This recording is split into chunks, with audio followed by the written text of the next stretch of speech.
think we're live. Hope we're live. I hope we're live. At least I think we are. I hope it's not too bright again like it was last time.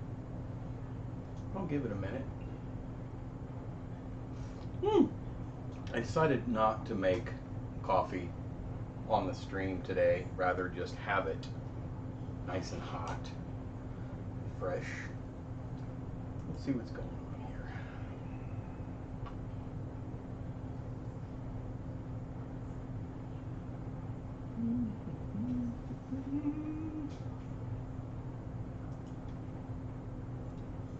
Hey Cecil. Hey Lyle.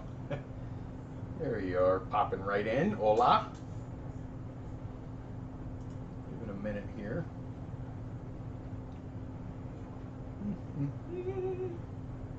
Yeah, I know, Lyle. Sorry. Hey, Nicholas. Yeah, I was gonna keep it at 12, but it was a weird time for me here. I think two works out a little better for me. Hopefully, it's not terrible for everybody. But for some reason, 2 o'clock here. I think if you're in the U.S., I think it's easier to work with, because if you're on the West Coast, there's a 3-hour time difference right now. So you're at 11 o'clock. Where at noon it would be at 8. So no, 9. Yeah. Hey Gordon. What is that? Waldeboro, a good F-16 day. It is a very good F-16 day. Very sunny 16 day. Yes, it is. Sounds great. Works better. Oh, awesome. Yeah. Awesome. Oh, you got a baby, Lyle. I didn't know that. Congratulations. Well, it says babe, but I don't know if you mean babe. Your babe or your baby. Kids are awesome. They're not for everybody, but they're awesome. Let me just give it a minute. Make sure all 4 of us are here. Where's yeah, you see the cores right there. I want to tell you guys what I did with this a couple days ago. It's kind of cool. Well, you're gonna see the video Tuesday. I got a video coming out Tuesday. It's kind of lengthy though, so I apologize in advance. It's a little over 30 minutes, like 31-minute video. But it's pretty awesome. I mean, it's very interesting what we attempted to do with this camera. So you'll see. Oh, good, a year old. Awesome, congratulations. Cherish those early years, man. They go by quick. Longer the better. All right. Yeah, hopefully people like it. It was fun making it. It was really interesting. It was a neat experiment. I'm not definitely going to give it away, but I will have it posted on Tuesday. So if you're curious about that, yeah. Let's see what's going on here. Okay, who's texting me?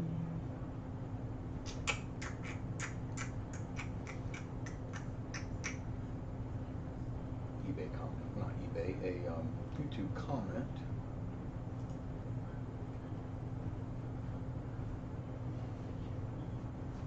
Yeah, this is all still, what do I do? This is all still brand new to me, so you guys bear with me. Hopefully the setup is a little better. You know, the thing is, I do have everything on manual on this little webcam that I use.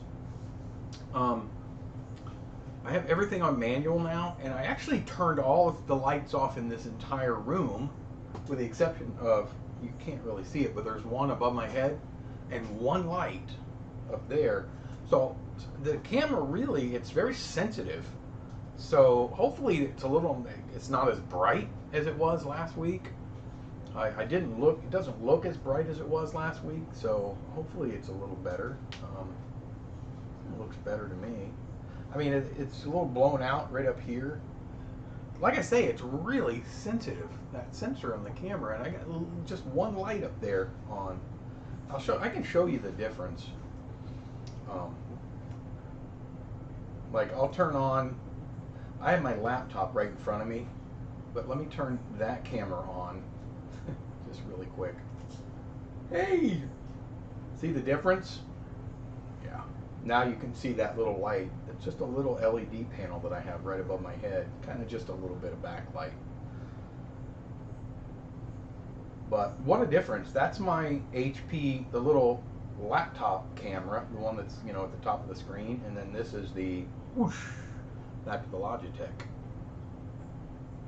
Whoosh. Whoosh. Okay, I'm done with that. Hey Rich, good afternoon. How are you, buddy? Hey, I want to do something. I want to see if you guys can see this. Like I say, I'm kind of new at this, but I'm using some software to live stream. This is OBS. It's an open source software program. It seems cool. It's pretty feature heavy. But I want to try. You can add things. You can have like different things that just pop up. So I want to see. Can you guys see? This was some Tri-X, and this is just a still image of Piper. Does that show up right now? Super 8 Tri-X. I can see it, but I want to know if you guys can. And can you still hear me? Oh, you could see it, Lyle. Good. Okay, awesome. Cool. What, in your opinion, would need to happen for the price of film to go back down, or is this permanent? It's permanent, Lyle. I can't see it. Yeah. Oh, thanks, Nicholas. Good. Yeah, no, I think the prices of film it's permanent. Unfortunately, I can't. Things don't usually go up in price and then come back down. Not these kind of things. I can't see it. You know, it's not a. It's like cars. You know, they go up, they don't come down. Houses fluctuate a little bit, but. Hey, Mike. Hey. Okay, good, Cecil. Thank you. Yeah.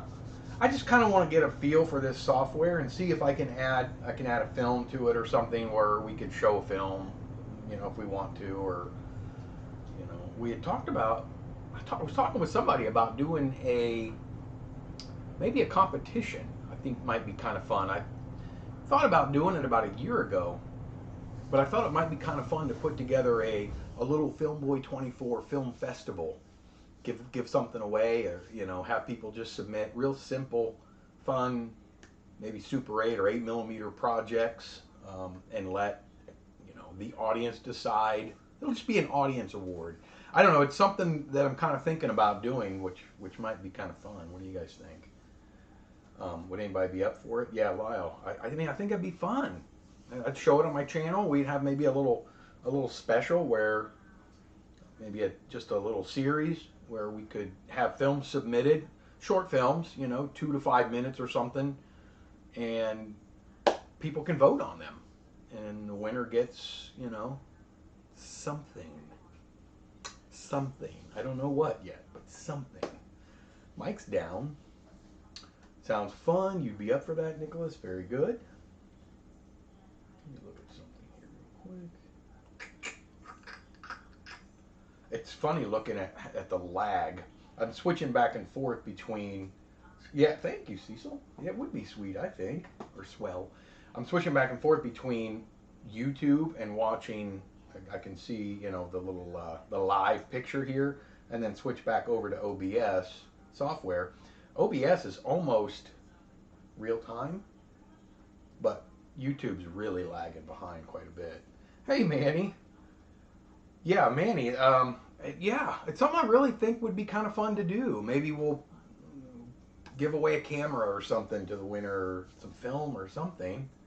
You know, I have a lot of film, so maybe I don't know. You guys think about it because I think it could be something that we really could put together and yeah, have a lot of fun with.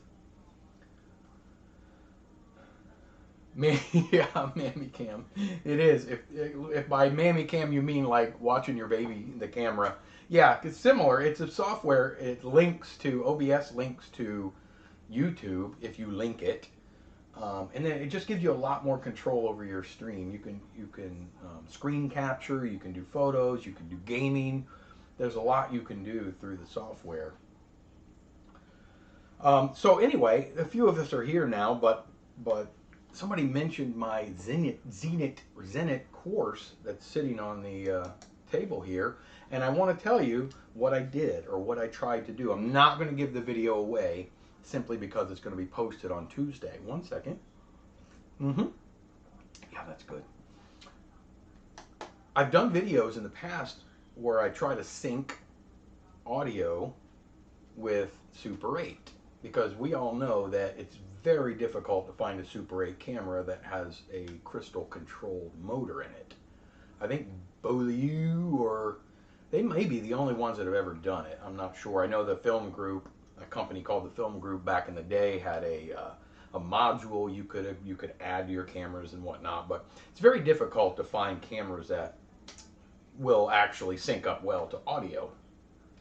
So I've done a couple videos in the past using like my Canon 1014 XLS and a couple other cameras, excuse me, and they did pretty well, but I figured it might be kind of fun to try with a crank camera, like a wind-up camera, which to me is like almost unheard of because it's so inconsistent. I can't imagine a little spring-driven motor keeping any kind of consistency at all. So I thought maybe it might be kind of fun to see what we get. So my wife and I, she womaned the camera, and we shot a little something outside with this. You guys know 50D. We shot some stuff with 50D, and we did 5 takes because this will go for 30 seconds on one crank. So we did 5 takes, and then I brought it in. I used my little lapel mic that I always use to make my videos and tried to sync it up. I'm not going to tell you if it worked. You'll have to check it out on Tuesday. Tuesday. Short film on the Super 8 cart. Yeah, we could do that. Oh, Lyle. Okay, I was wrong. I'm so used to I have 2 kids, and we had the little, I guess that would be nanny cam. Yes, the governor. Yeah, Mike, it is about the governor. But it seems like these cameras, more than any of these spring-loaded cameras, they either kind of start fast and gradually get slower, or vice versa, or something like that. So I don't know. It was just sort of a thing I wanted to challenge myself with and see, see if it's possible. So stay tuned. You're going to find out if it's possible or not.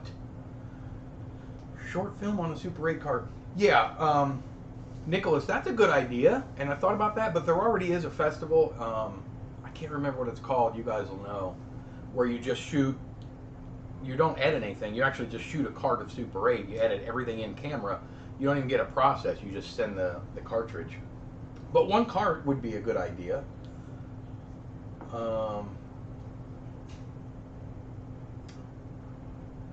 Yeah, there is no continuity. Yeah.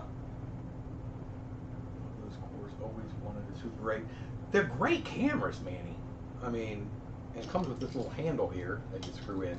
These really are good cameras. I did a whole video on these cameras, but they're so rock solid. They remind me a lot of the K3 in the 16mm format.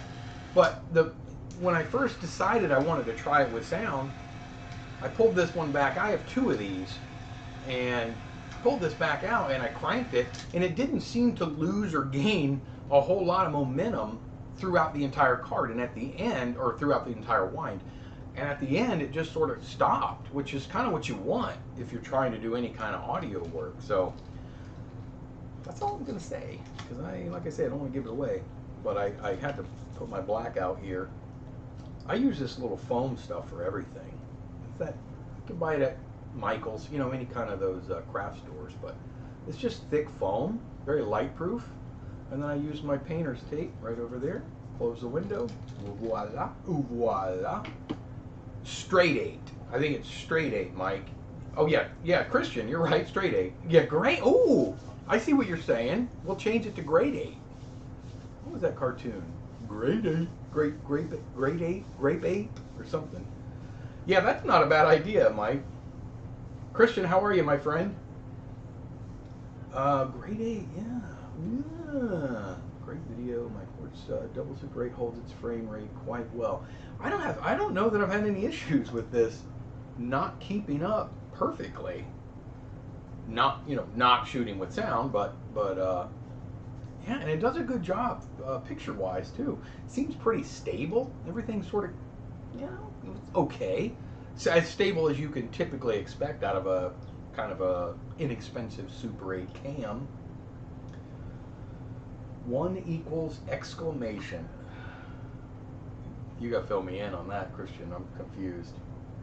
That, which is easy to do. You guys know that. Straight 8. 1 equals. Do you mean 1 cart equals the whole film? Yeah. The Straight 8 Festival is kind of neat. It's a great idea. It's a great concept. I think Noah did it. You guys know who Noah is over at Analog Resurgence. He did one. Hey, Lyndon, how are you? Thanks for popping in. But yeah, I haven't seen. Speaking of Noah, I haven't seen him around in a while. It's been over a month since he's posted a video. I don't know what's going on. His prior fine, thank you. Oh, I got it. I see it, Mike. Now, yeah, he put thank you, and he meant exclamation. So his 1 equals an exclamation. I'm trying to keep up with you guys. It's not easy sometimes. See a lot of old Soviet cameras for sale in Ukraine, including those. Yeah, there is a ton of them. I'm not positive about how easy it is to get these out of Ukraine right now. So I haven't ordered anything from over. I've ordered a lot from there, but not lately, sadly.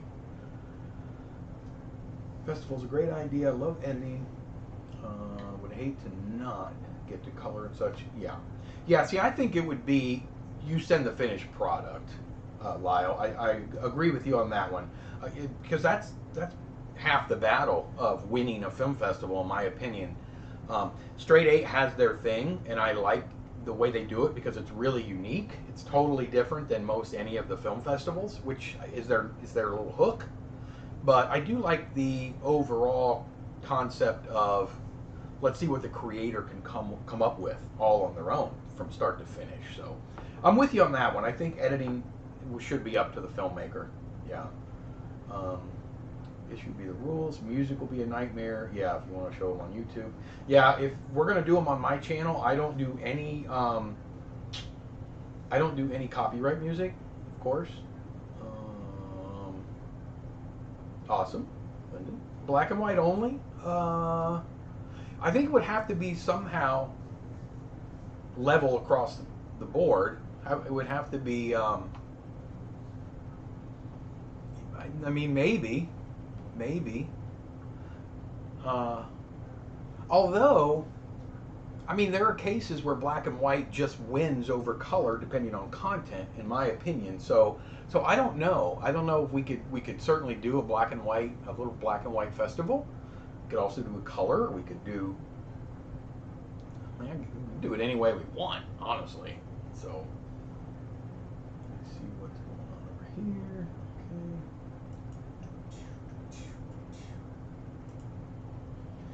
Yeah, I think this is good coffee. I got an email from somebody a couple days ago. If you watched my last found film, which was the Sears film, I did get an email. I should have put a picture up here, but I got an email from somebody that said that they kind of tracked down. They think they know possibly what that location was that opened, the grand opening where they cut the ribbon, and they believed it was the JC's building in 1973 that opened in Willingsboro, I believe is what it was. So I did a little bit of research and I found the building in its current state, and it's bricked in the front with just the door. But I kept looking and comparing the film, like my found film, and the building itself, which is, I think it's for lease now, but it turned into like a, I don't know, like a Legion or something. I can't remember what it is, but I think it's actually, it looks like there's for lease signs in the window. But comparing the two buildings, they look almost identical if you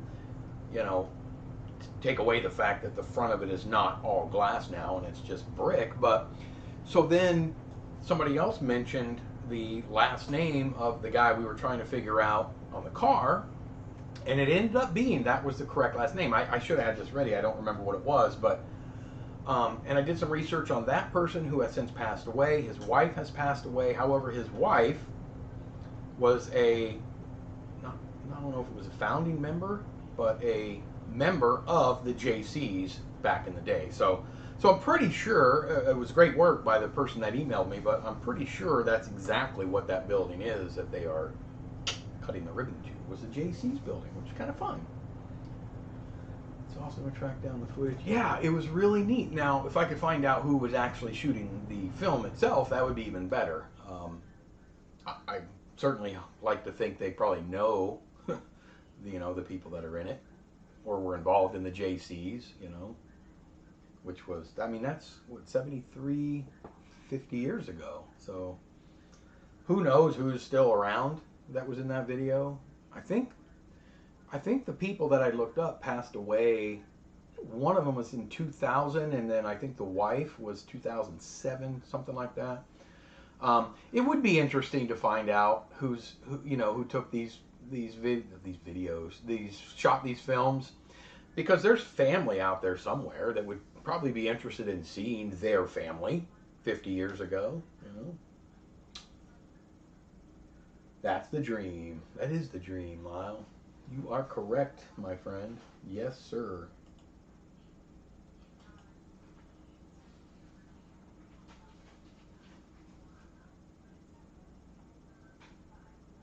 I also got an email from, forgive me, I can't remember I can't remember who it was. It's one of my regulars. Who was it? Was it Rich? Rich, did you email me about the camera? Was it you, or was it Mike or somebody, about the camera that was ridiculously priced on eBay? So I got an email, and again, I'm not in front of my email. I guess I could pull it up, but I don't want to do that right now. And they pointed out, yeah, it was Rich. Okay. They pointed out a camera that was, because we had talked last week about it was an Aton XTR production camera, and it's still listed to this day, and they want $46,000 for it.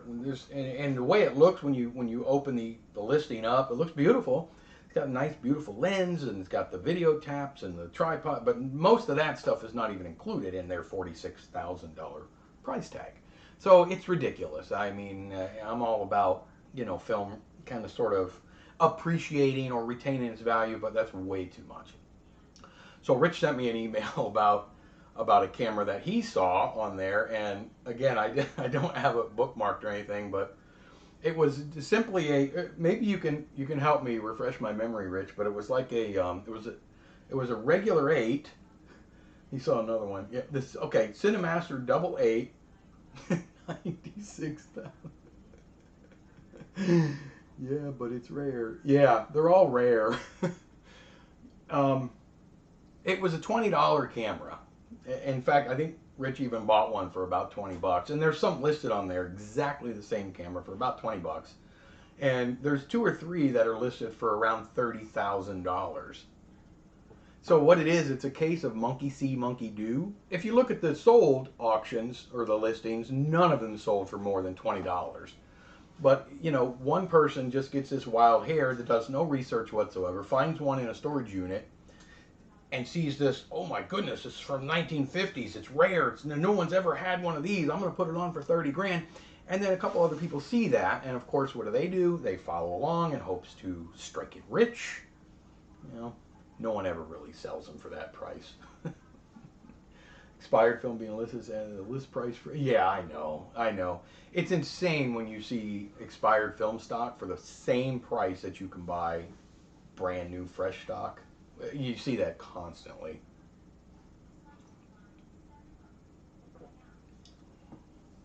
Rare. Yeah, I know.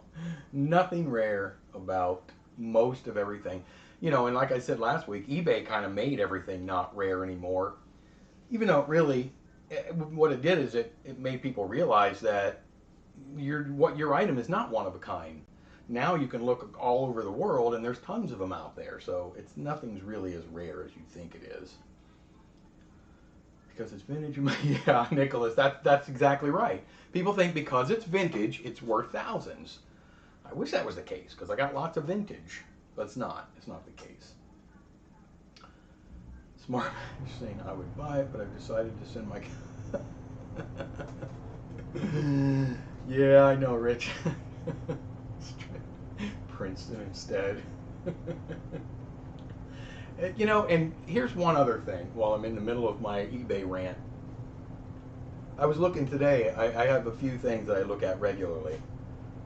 There's an occasion where, you know, there are occasions where you find a camera on eBay, because I buy a lot of Super 8 cameras, a lot of 16 cameras, and you find them and the seller genuinely doesn't even know how to turn it on. And I understand that. That's probably not the case more often than it is, but I understand that happens.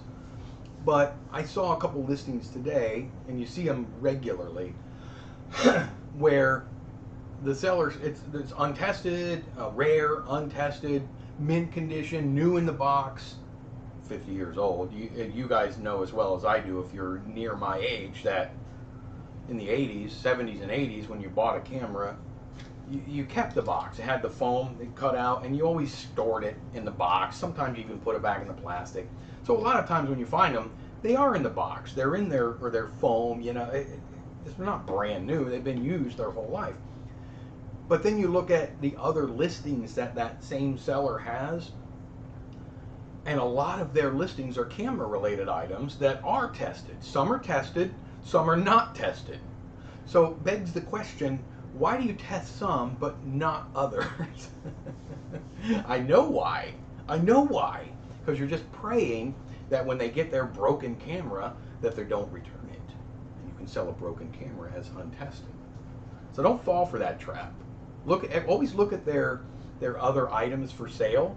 If their other items for sale are primarily cine related or film or media related, you know that they know how to put 2 batteries or 4 batteries inside a camera and turn it on. So don't fall for that.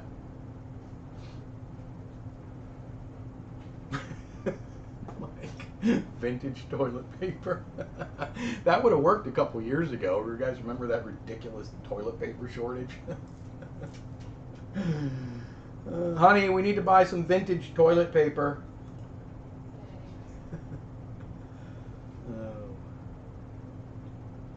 Silicone pads too. Untested, of course. Yeah, Mike, of course.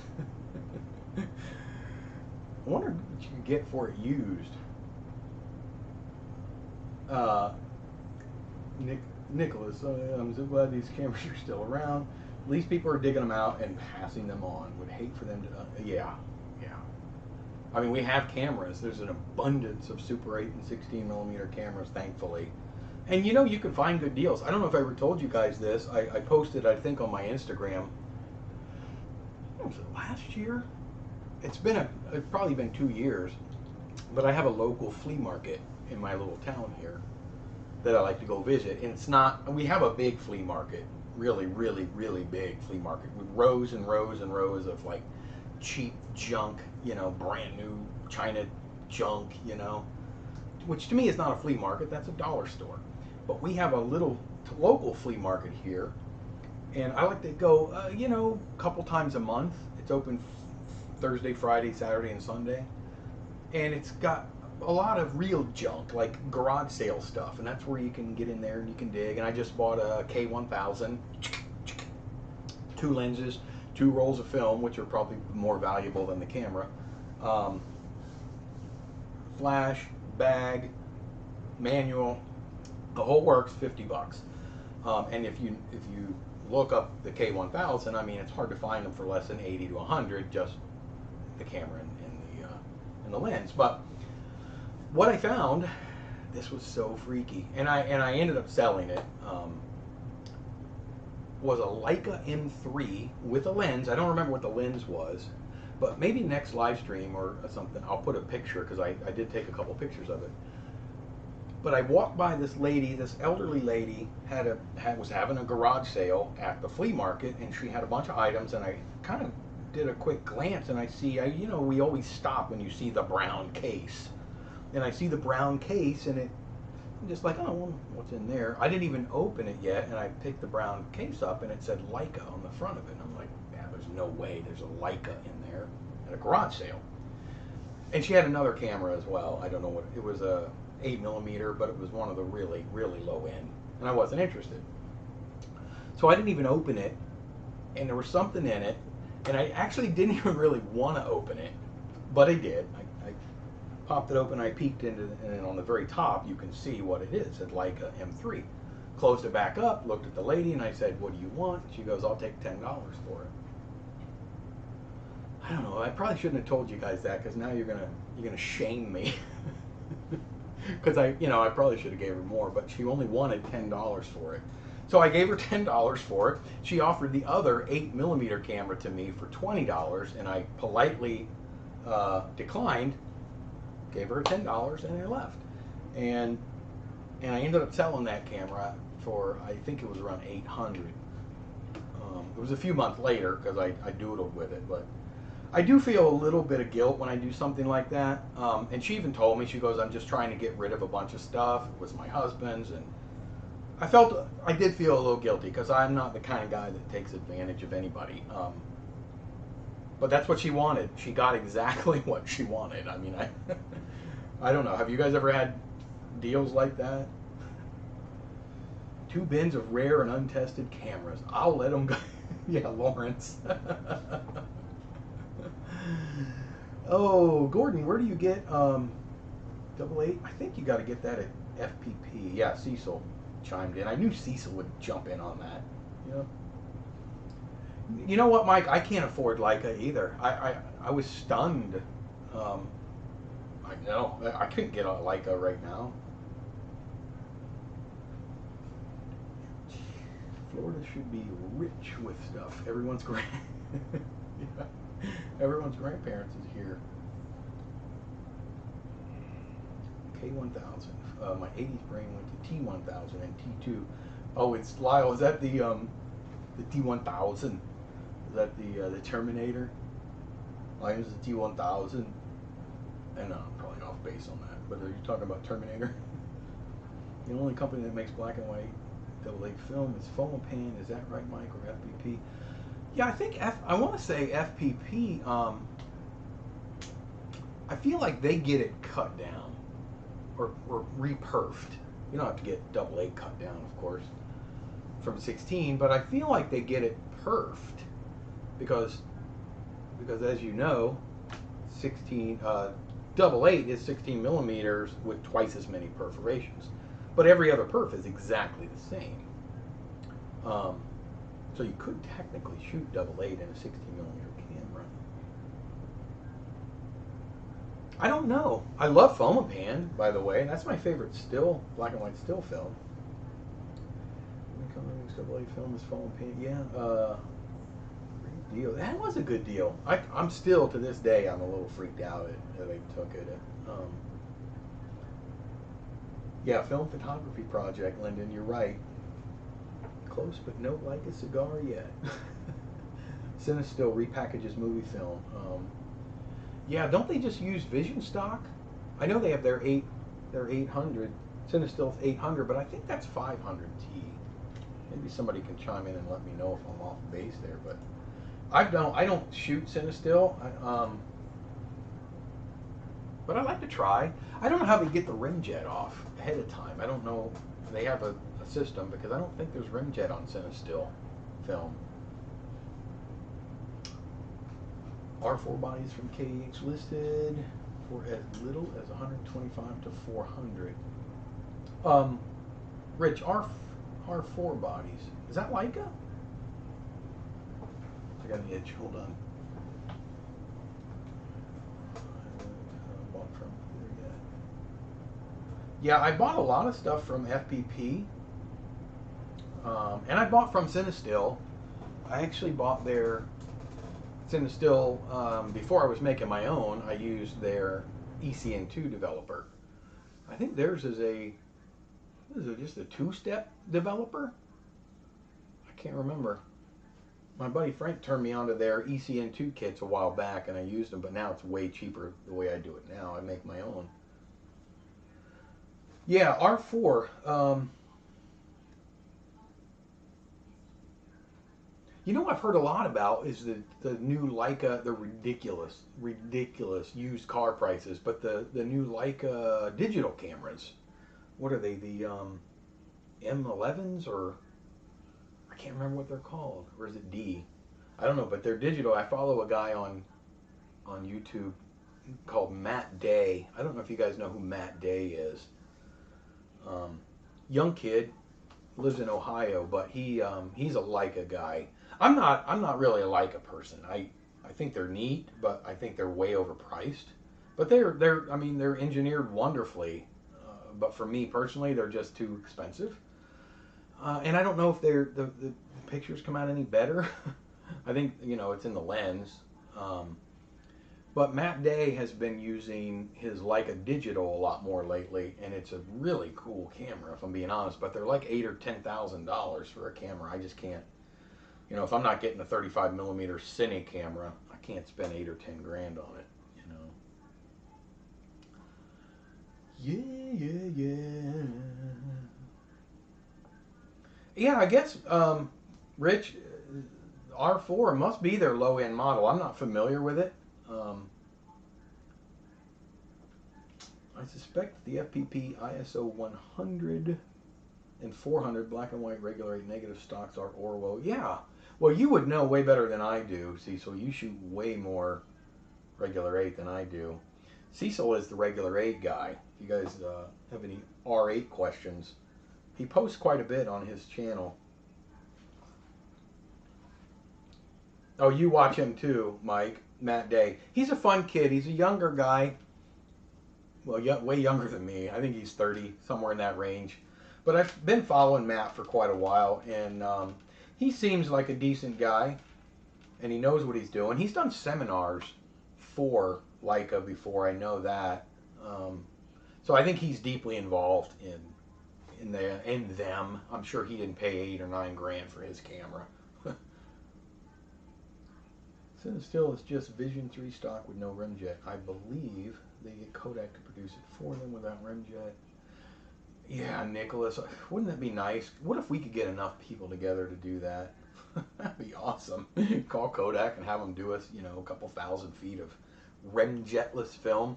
Has anybody ever tried remjetless color negative film in their cine camera? I can imagine it would just glare like crazy, but it might be kind of neat to try. But you got to get the remjet off of there first. I mean, technically I could do it, probably. I could maybe set up a station. You'd have to do it manually. Getting the remjet off of new Vision stock is actually pretty easy. You can get most of it off in a light-proof tank, take it into a dark room, and then get the rest of it off. The problem is you got to dry it and then re-roll it. It might be kind of a nightmare to do. I don't know. Oh, Gordon, you got a plethora of Leicas. Do you like those Leicas, Gordon? Well, you must. You have quite a few. You've had them since 1960. That's awesome. Speaking of feeling bad on deals, it's getting my first camera I met with a Facebook seller. We tried to put 4 batteries in and couldn't get it to work. He gave it to me and I said I just ended up throwing it away. Come to find out, there was another 2 batteries. Oh, man. You know what? You can't feel bad about that, I guess. And that happened to me too, Lyle. Something similar. For my favorite still camera. My still camera. Hang on one second. I'll be right back. No.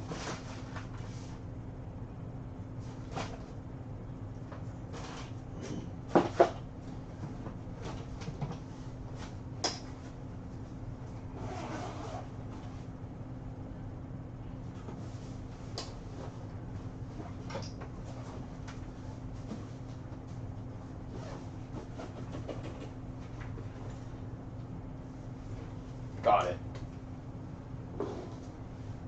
Yeah, I want to show you. We're going to move the horse for a minute. But I'll tell you really quick what happened with this. This was an interesting little deal too. My favorite still camera that I currently use is right here in my bag.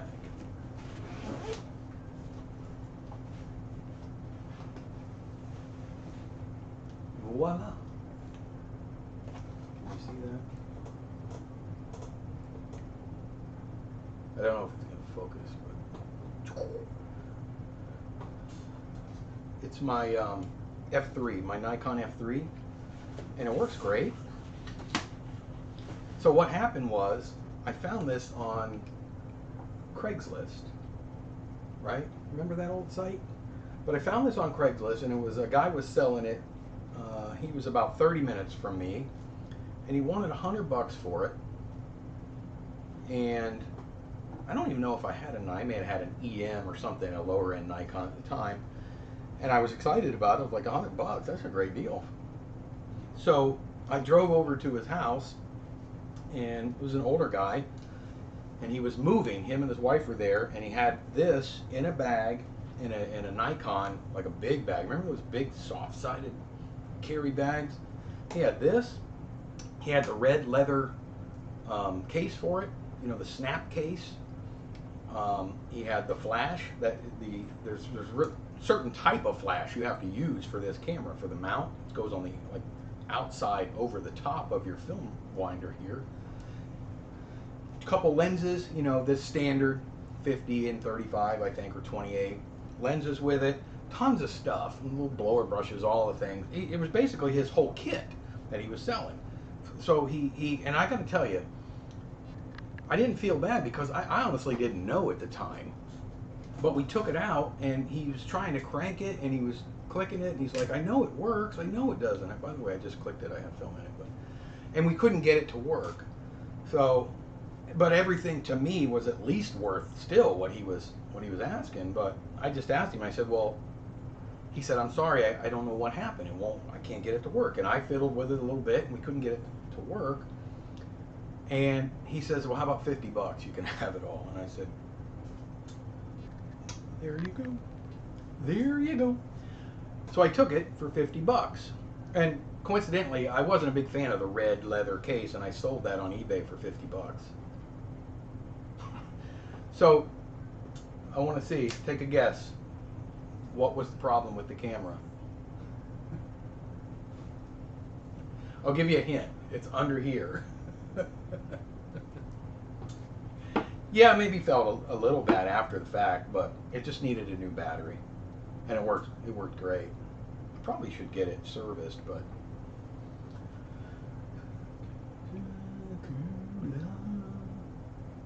cool. I need to get with Cecil. Just got a Bolex H8 reflex. Yeah, those are nice, Mike. I'd like to have one of those. I have a, where is it? I have this, but it has issues. I have this. This is a non-reflex Bolex H8, and it winds and it works, but the claw mechanism is all messed up in it, so it doesn't actually advance film. I need to send it to Dr. Bolex or somebody. I don't know. I'd love to have a reflex Bolex H8. I mean, how do you go wrong? I mean, I think Cecil and I talked about this before, but 100 feet of standard 8 film at 16 frames per second in a Bolex H8. So you've got 200 feet of film. I don't know the numbers right offhand, but how long does that run? I mean, you could shoot a short film, a decent lengthy short film with one roll of film. 200 feet of film, even 24 frames per second. I saw that Nicholas Orwo did NC500 at C41, no remjet, color negative, only 16 millimeter and no Super 8. Yeah, I saw that. I saw that they did that. But I've also seen that the results haven't been all that great. Yeah, I mean, I was hoping for big things out of that, but somebody did a video on it. Who was it? Somebody did a video where they tested that film, and to me, it just didn't look very good. It's cheap enough, but they seem to be out of stock now. Oh, and of course I'm asking, and then boom, I see Christian. It was Tyler Purcell. Yes. Okay. I didn't even see your comment, but you and I are on the same page. It didn't look good to me at all. I saw that video that Tyler did, and that I think he even said it didn't look great. Slightly modified reversal stock. You're basically cross processing it. Yeah, yeah, because that's not the process. C41. People think C41 and ECN2 are the same. They're similar, but there's a totally different developing agent. ECN2 uses CD4, and I'm pretty sure C41 uses CD3. So they're totally different developing agents. And I've crossed over both, done cinefilm, ECN2 cinefilm with C41 and vice versa. And you get okay results, and you can kind of correct it a little bit, but sometimes it just doesn't look good.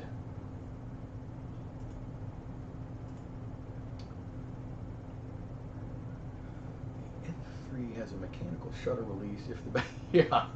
You know what? You're right. But we didn't do that. We didn't do that, Mike. And you're right. You could set it at 60. But we didn't do that for some reason. And I've had this camera for a few years now. Probably about 15 minutes. I'm so far behind, Rich. 15 minutes. Oh, 15 minutes. Yeah, the time that you could get out of that film. That's a long time, considering one Super 8 card at 24 frames per second is 2.5 minutes. I mean, seriously, 15 minutes of film with one cartridge? Now, I will say that Double 8's going up in price, like kind of crazy. It's keeping up with the rest of the film world, and it's getting really expensive.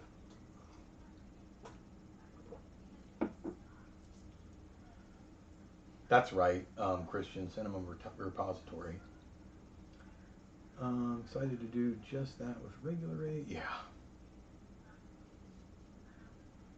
Hey, Christian, through film, looking for a link. Yeah, Christian knows what he's talking about when it comes to 16.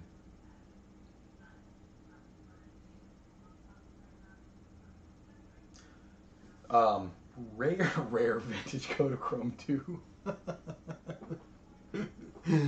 Kodachrome 2, that truly is my nemesis. Kodachrome 2 is it was great in the 60s, in the late 60s, very early 70s, but man, if you try to get an image out of it now, I've done a couple of videos on Kodachrome 2. Oh, it's rough.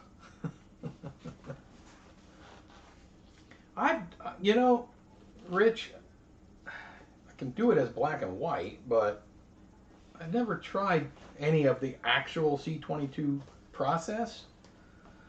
Probably could, because I know you can mix it still. There's another process I was curious about, and I started looking it up, and it's really involved.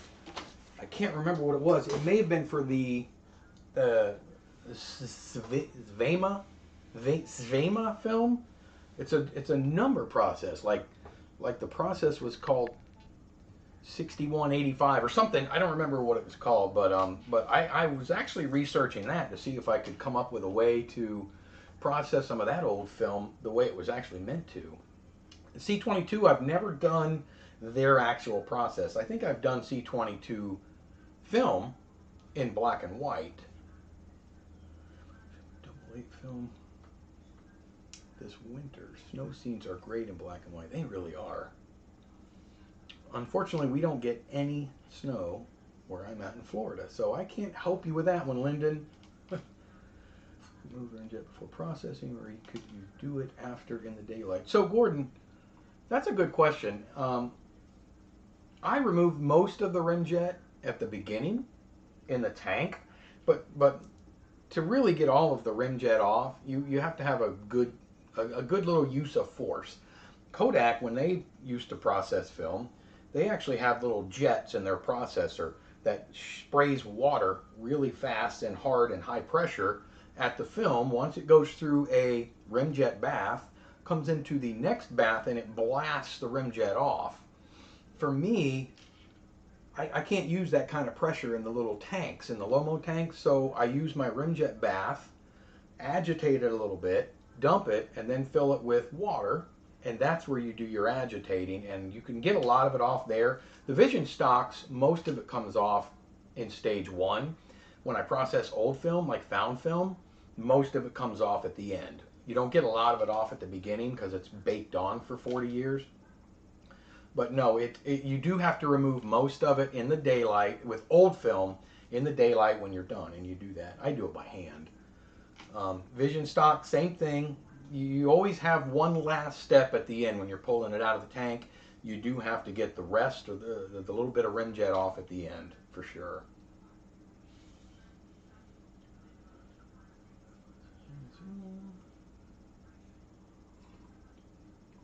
Um, I'm not even positive I knew that Agfa color, Mike, was C22. Huh. Because I know I've tried.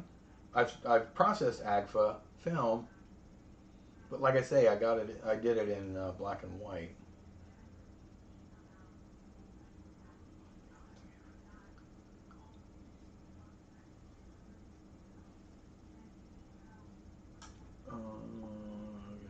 Back focus is off. Where does that affect it most, Christian? The back focus. Does that affect it most at infinity when you use an adapter? Seems like it would.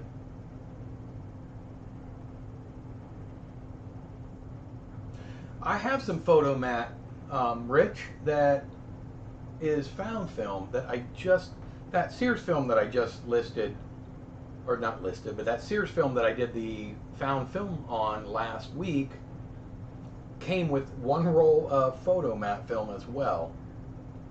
And I did do a test on it already, and I did get images out of it.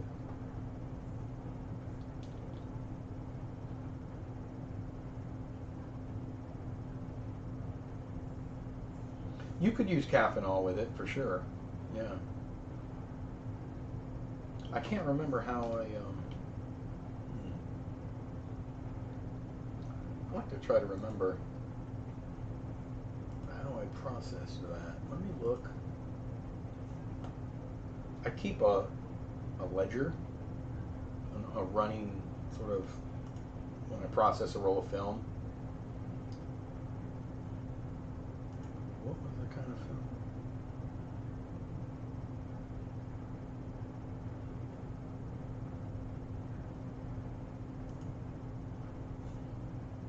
Photomat. Photomat. The roll that I did was it was a white label with the sort of the orange little like an hourglass kind of sideways looking thing on it. I did it. It's a K12 process apparently, which was the old Kodachrome. It does have rim jet on it, and I got my best images at about 66 degrees Fahrenheit at 4 minutes with my HC110B.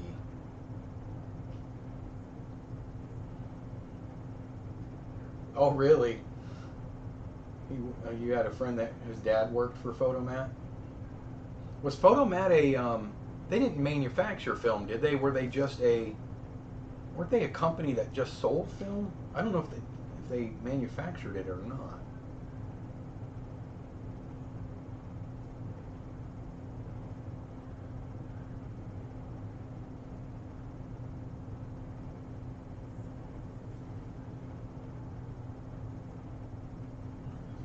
Expert suggests film to get the flange focal distance right. They need some serious skill if they try it without going for infinity. Yeah, usually that's where you lose it right there. Is at infinity. Yeah, Rich, I think you're right. I think they just processed and sold it. Were they that? Didn't they have all? Didn't they have the little huts too? Was that Photomat that had the little 1 hour huts? I thought maybe.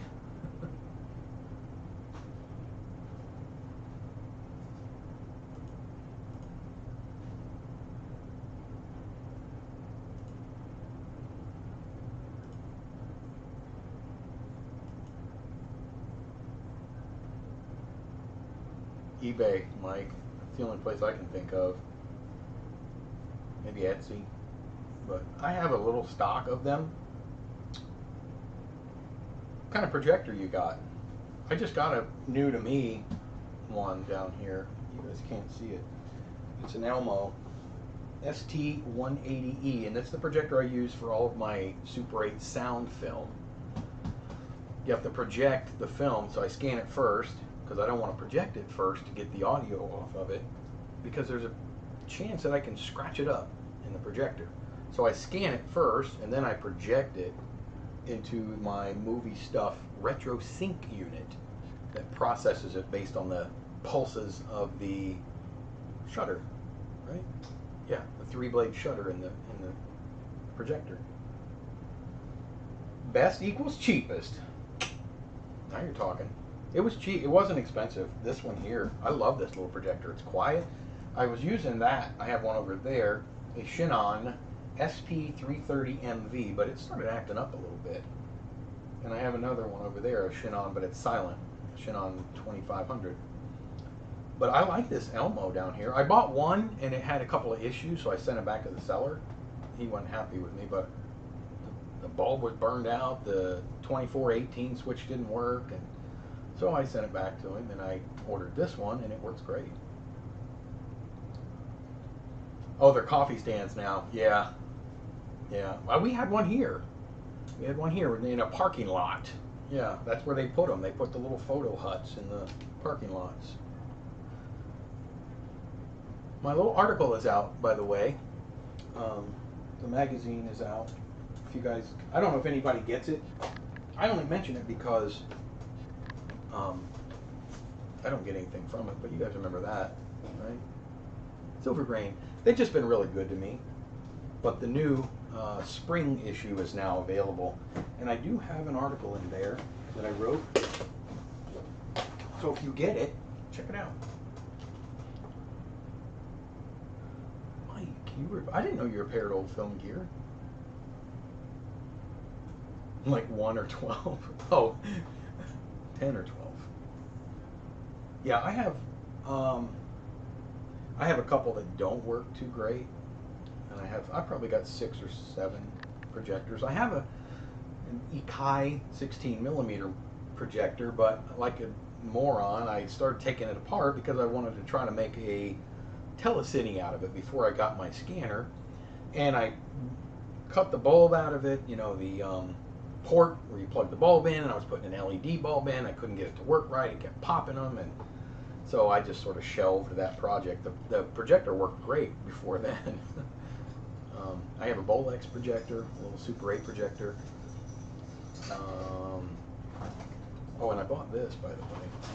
I'm going to do a video on this eventually, but Silver Grain, gotta get that. Yeah. Speaking of respooling, I can't thank you enough for that video you posted last year about that game changer. There's nothing like spooling down 400 feet of film to 100-foot rolls, especially when you can get them that get the expired stuff. Man, yeah, it's so. I just did one for a guy.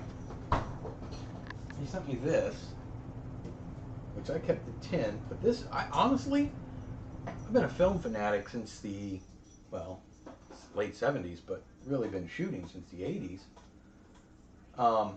This is the old Vision, the standard Vision stock, but this 16mm 800-foot roll, which I got to tell you, I'm embarrassed to say, I didn't know they made 800-foot rolls of film, 16mm, but I spooled that down for him and sent it back to him.